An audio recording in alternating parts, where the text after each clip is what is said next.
Yo, what's up everybody? It's your boy Slim, aka Mr. Different. Once again, we're back with another video tutorial. Today, we're going to be doing another beat breakdown. Today, I'm going to be breaking down my newest instrumental, Old Times, which is basically a J. Cole, Kendrick Lamar style of beat. Not exactly like the way they be doing it, but similar in the way that I wanted to make the beat using a sample, but I wanted to make it more percussion heavy than anything because I didn't really want the sample to take over the beat. So basically, I'm going to break that down, show you how I chopped it up, how I did the drums and everything, and show y'all some little tricks I did to get the sound. And also, I want to thank everybody for giving me 100 likes and 50 comments on my last video. And working on the silent bank, plus the drum kit and the freebies on top of that. So I do appreciate all y'all. Thank you for your support. You know, that just shows how much y'all appreciate my videos and the stuff I do for y'all. And I will continue doing stuff like that and giving y'all free products and giving y'all high quality stuff. But anyway, without further ado, let's get to the beat. I'm about to play the beat real quick and then we're going to break it down. So here we go. Is it different?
All right, so as y'all see, it has a nice little bounce to it, you know, nice sample being chopped up.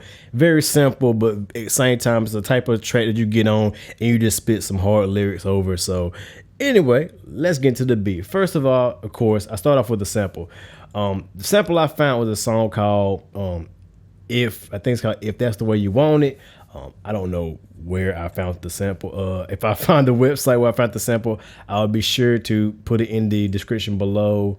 That way you can find, because this website has a bunch of crazy samples, and I mean this sample was just like one of them that just stuck out to me, and I used. I can't bring up the original because I didn't save it, but I will in the drum kit for this beat I will put up the original song, so that way if you want to sample it yourself and do some stuff with it, you can have it as well. So there will be that.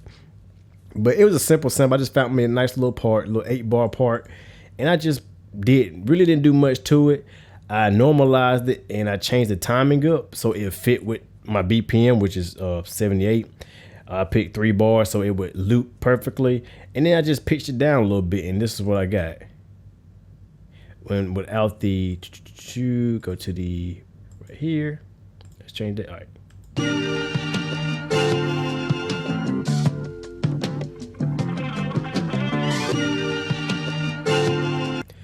Key thing to doing samples in FL Studio, when you chop them up and actually get the perfect loop, in order for it to perfectly loop in like the channel rack, what you want to do is make sure you mess with this timing switch and pick 1 bar through 4 bar till it sounds good to you. If you don't do that, it won't really loop right when it's supposed to. And a thing I don't like about FL12, they took away the tonal capability, which there was a tonal capability where it would keep the original tonality of the sample or whatever you're using, and you can, you know, pitch it down and pitch it up and still keep that same tonality. They took it out of here. It's got to be one of these. I don't know. I still experiment with it and learning myself, but I just use auto because it seemed to work the best. And next I just pitched it down. Like, this is what it sounded like originally, as you see. But then I just pitched it down 200 cents, and then I got this. Sounds a whole lot cooler. And then when I EQ'd it, I just low cut it and just cut pretty much all the low information, which is where the bass and drums sit, and I'll show you why I did that. So here you go. Play a little before and after. Here's before.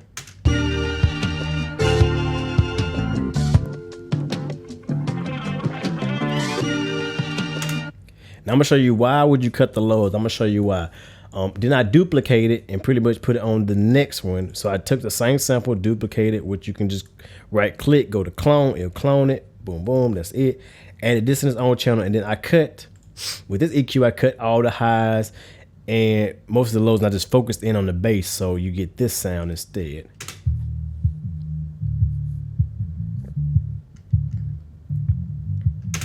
And that's my little shortcut if you don't know the key of the beat, but you still want a bass line to go with it. Most times samples have nice bass lines in them. You can use their bass lines on top of that too, and you can just boost it up there to make your own, to pretty much make an easy quick fix for a bass line. So this is with both parts to it. Let's go ahead and add them both in there. Solo, all right.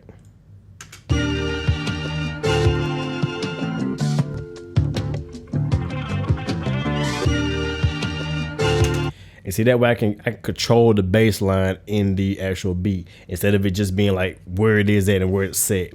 So that's just a quick little way if you want to, make a simple quick fix to a bass line for a beat. That's one way to do it. Just duplicate your sample and then cut the highs, cut the lows in one of them, and then cut the highs and the highs and mids and stuff, and just focus on that low end, and you can use that low end as your bass line. Next, I just use some snares. Nothing special on my snares. I'll show you what I did with it. I layered the snares. I think when I put together that free kit, I think all the sounds came out that free kit, so you can go get them. If you ain't downloading my free kit, I put the link up right here. Download it, and you get all these sounds, all these drum samples automatically. So you ain't gotta worry about finding them. You'll have them in that kit. But here's the first snare.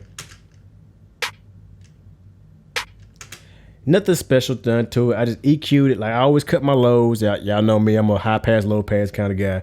I always cut my lows and stuff. Especially with snares and any kind of sound that doesn't need low information, I cut it.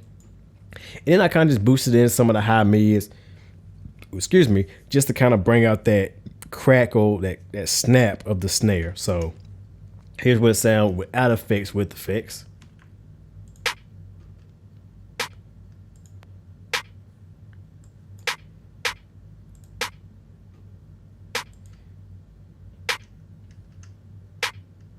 AC is a lot sharper, a lot snappier. That's all that does. Nothing spectacular. Ain't doing no special nothing. And the same with this one. It's just a low pass, and that's all I did to that EQ.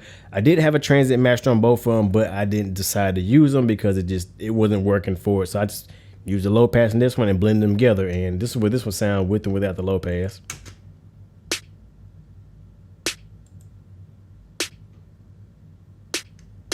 So it's not making a huge difference, but when they're layered together, you get this.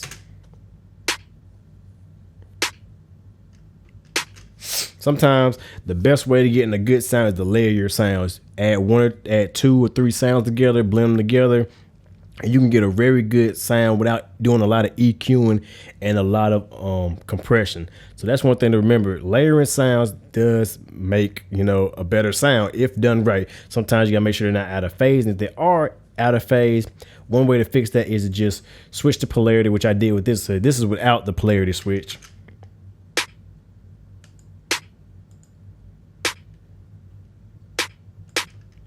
So switching the polarity or reversing the polarity can either damage the sound or enhance it. So you got to be careful and just figure out what sounds best for your type of beat or what you're doing. It works for some beats, don't work for all. Next up is my hi-hat, which is simple. I just EQ'd the hi-hat, nothing special. But there's a trick I did to get this live feel, and I'll show you what I did. If we go into the hi-hat, now this is what it sounds like. Now how I get that live feel? Easy. If you go to the settings tab of the actual channel, what you put in, you're just gonna add a little bit of echo. Just a little bit. Add about 30% of echo, and then I made sure the timing was on about 3 seconds. I think that's what it stands for, 3 seconds. And that's all I did. And then another thing to get that bounce is if you go to let's see if I find my hi-hats that zoom in, they're not perfectly quantized. Now this is what they sound like quantized. Still has that live feel to it, but it's not really sound like some old school MPC live or like a real hi-hat's being hit. So if you want to correct that, if you hold Control and Alt and you just hit the arrow keys over just a little bit, you'll nudge it a little bit by a little bit. By having it off-centered plus the echo, it gives it that live feel. So now this is what it sounds like.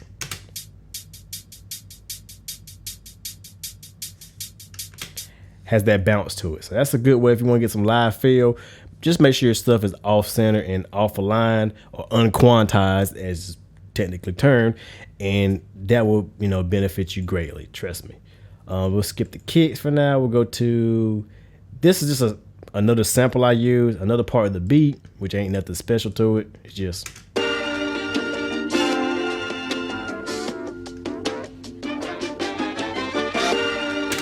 It's just pretty much the same loop, but it has like a extra like little, I guess, filler part or drum fill or fill part for it. So I use that as the chuck to go from, you know, verse to chorus. So, you know, oh, verse to chorus is coming up. And all I did with that is I just high pass filtered, low cut filtered it. That way just it sounds like a telephone effect kind of, you know, sound. Without it sounds like this.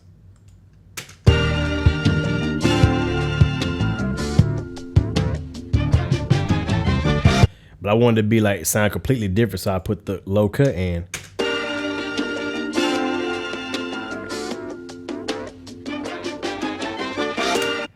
You know, and that's that for that. And that's just, let's say, find another part, because usually make these kind of samples, these type of beats, you don't want a whole bunch the sample to really take over the beat. You just want the sample to be known in the beat. So you don't want to chop a whole bunch of parts up. You just want to find, you know, a few little select parts. So you don't want to sound, you don't want to be like, oh yeah, I know what sample that is. You want to be like, oh, what is that sample? You know, try to figure out what the sample is. So the less you use, the better. Next is just a little loop that came with a kit I got, which is once again in the free kit I put out if you want it. And this, I think it's like I don't even know what it is. It's just like, it's from one of the Drake songs, but I just did that too. I just cranked it down. This is what it sound like. It's just that sample. And what I did to it is add the love filter, another special. I used the Twinkle preset, which is one of my favorite presets, and that just makes it go. It makes it go between your stereo field, and that's really how I did that. Nothing spectacular. I just made sure I mess with the timing of it, so that way it loops perfectly. So always play your timing to get sure it loops perfectly. And that's really it for that. So there's nothing spectacular about that. Next is my hi-hat, cymbal, I mean. And it's a crash. It's a crash or a cymbal. Let's see. Oh, yeah, it's a cymbal. Only thing I did is add some reverb. Without it, sound like a little dry, a little reverb with it. Gives kind of like a decay to it. And I just pan that to the left. The right, I mean, and I pan my hi-hats to the left. I always pan my hi-hats to the left, my cymbals to the right. I'm just used to hearing hi-hats on the left and cymbals on the right. That's just me. You don't have to. And people ask me, why don't you do a lot of panning? Because sometimes your beats don't need a lot of panning. Some beats do need a lot of panning, but like I said, this is more percussive heavy. So a lot of my sounds are mono. Like my drums and snare out there, mono sounds. So I don't need to pan mono sounds. You can, but it just wouldn't work too well in phase, and because the stuff will go out of phase and sound completely bad. So, you know, since it's a mono sound, I just kept them all mono. So that answered your question on that. So, but now here comes the fun part, the kick drums. What I do to the kick drums? Well, nothing spectacular. Once again, low cut, high cut. And that's it. Just what the drum sound like before. Let's make sure the drum's on. Okay.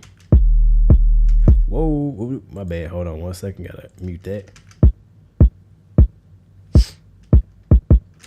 Then with the filters on, which as you see, it's just a low pass, high pass filter, nothing special. So there you go. But here's what it sounds like now. Sounds a lot more punchier, I know.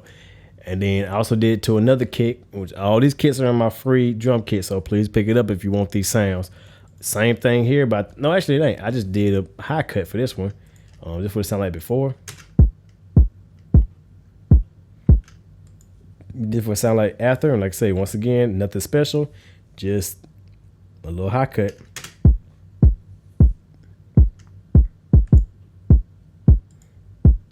And if you can get some good speakers or headphones in order to really hear the difference, that's one thing I do advise people. You know, if you want to hear what it's doing to your sound. And then, like I said, I layered them on top of each other, and I think I reversed the polarity of one of them. Actually, no, I didn't. I did it first, and it sounded like this. Oh,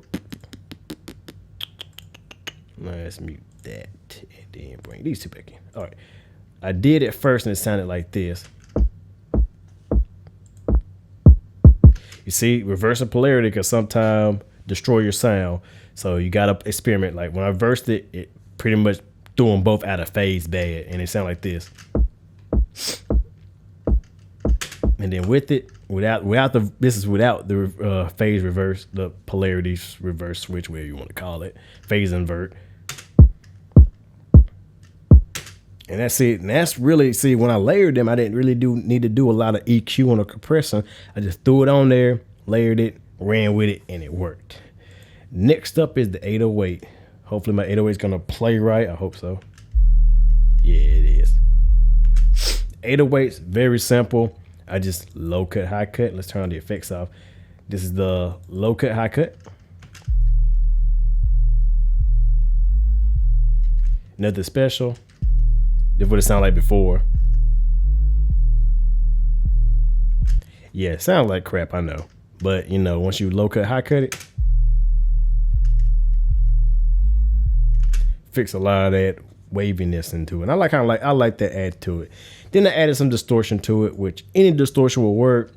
Whether using the fruity wave shaper or fast distort or driver, which I love using my driver. I use it on all my 808s.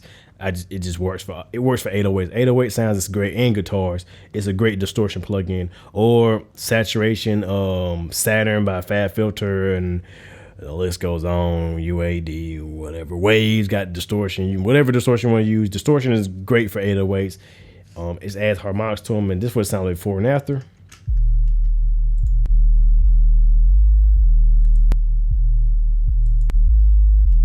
It just gave it a lot more low end. Nothing special. I just turned up the resonance and changed the frequency to about 60 hertz.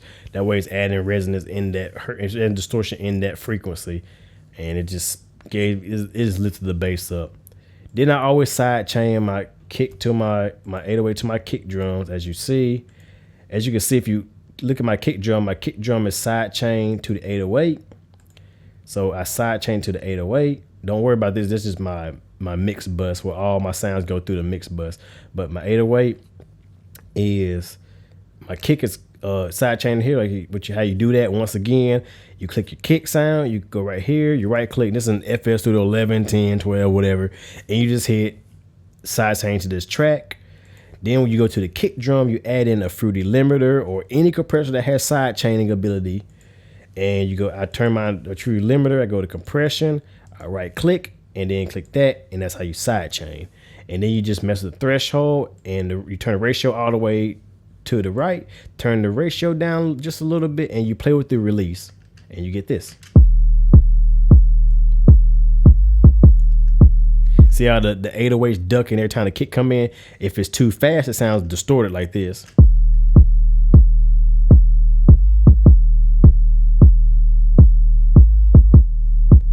Well, too fast you really can't tell, but too slow you can really hear the side chain effect.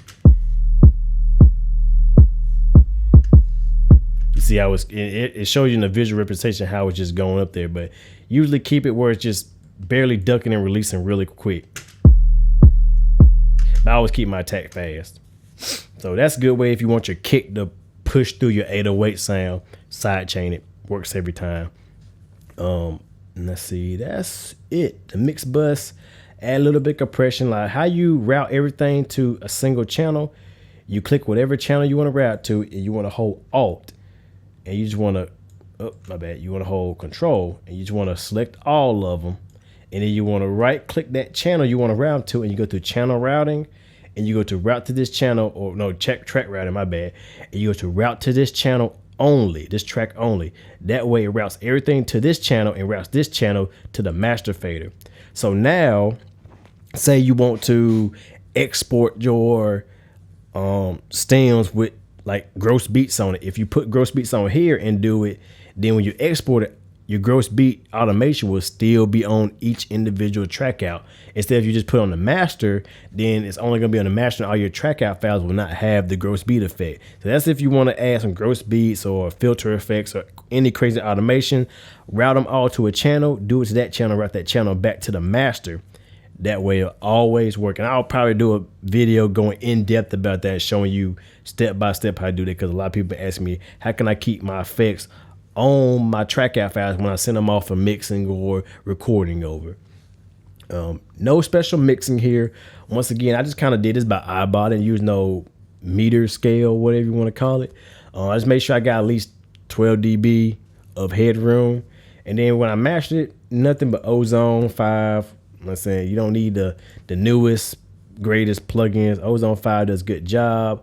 Only thing I do with Ozone, I do a little EQ. I just kind of bump the lows and cut out the mids and stuff.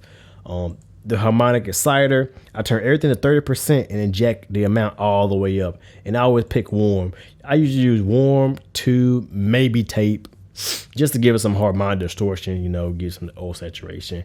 In the stereo imager, I always turn, always low end, turn it all the way to mono.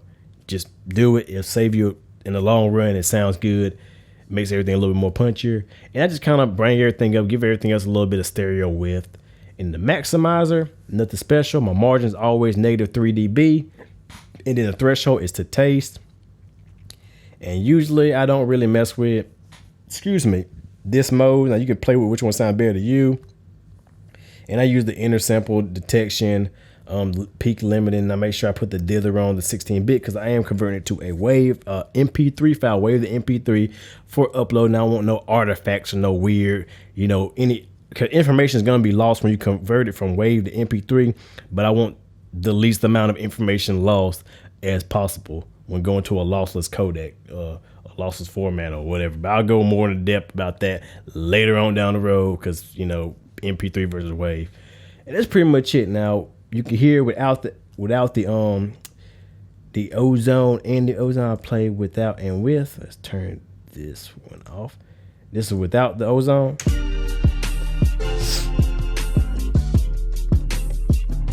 It's with ozone.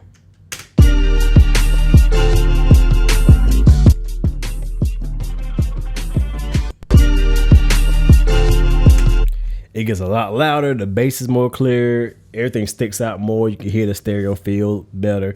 But that's how I do when I master. I do very little mastering because if you get a good mix, your master will always come out just as good or even better.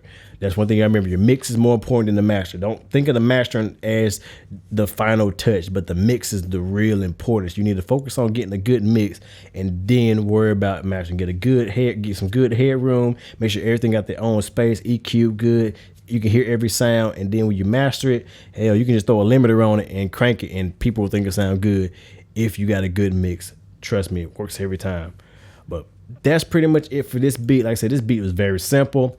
It wasn't complex, you know. It was a view request. But beats like this, you know, keep it simple. I wanted to make it more of a J. Cole, Kendrick Lamar type style, but like I said, being simple sometimes make the best beats. Like a lot of people don't understand that you ain't got to be complex with your beats. Keep it simple. Sometimes just keeping it simple, it lets you do.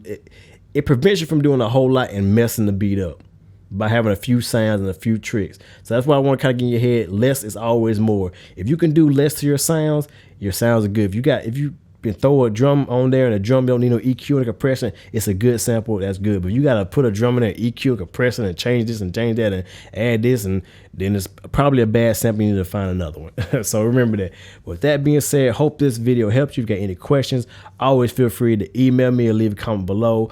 Also remember, I am working on a new free kit for y'all, so it will be later on this week. And I got some other special announcements to be coming soon about a new website and some extra services that will be coming in the future. But with that being said, y'all know who it is. Your boy Slim, aka Mr. Different, Mr. Not Motivated by the Money, but the like, comment, subscribe, and views. And like I said, once again, I do appreciate all that y'all been doing and all the support that I've been getting from all my fans. And with that being said, I shall see y'all next video. Hope this video help y'all. Y'all keep on making hits. See y'all next video.